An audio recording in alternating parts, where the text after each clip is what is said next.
ସାତରୁ ନୂଆଦିଲ୍ଲୀରେ ମୁଖ୍ୟମନ୍ତ୍ରୀଙ୍କ ଦୁଇଦିନିଆ ରୋଡ୍ ଶୋ।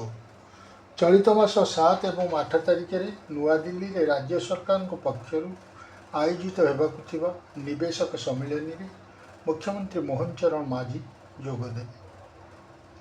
ଏହି ଅବସରରେ ଅଗ୍ରଣୀ ଶିଳ୍ପ ସଂସ୍ଥା MSME, ଆଗାମୀ ଦିନର ବ୍ୟବସାୟୀ ବାଣିଜ୍ୟ ସଂଘର କର୍ମକର୍ତ୍ତାଙ୍କ ସହ ମୁଖ୍ୟମନ୍ତ୍ରୀ ସିଧାସଳଖ ଆଲୋଚନା କରିବେ। ଏନେଇ ଆସୋଚମ୍ ସହଯୋଗରେ 7 ତାରିଖ ଦିନ ଓଡ଼ିଶା ଫୁଡ୍ ପ୍ରୋ 2026 ସମ୍ମିଳନୀ ଆୟୋଜନ କରାଯିବ।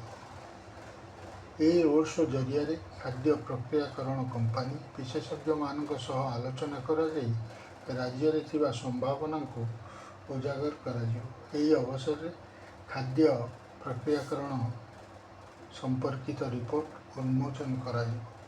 ଏଥିସହ ଇସ୍ପାତ, କେମିକାଲ, ବୟନ, ପ୍ରସାଧନ, ପେଟ୍ରୋକେମିକାଲ ଆଦି କ୍ଷେତ୍ର ସହ ଜଡ଼ିତ ଉଦ୍ୟୋଗୀ ତଥା ନିବେଶକଙ୍କ ସହ ମୁଖ୍ୟମନ୍ତ୍ରୀ ଆଲୋଚନା କରିବେ।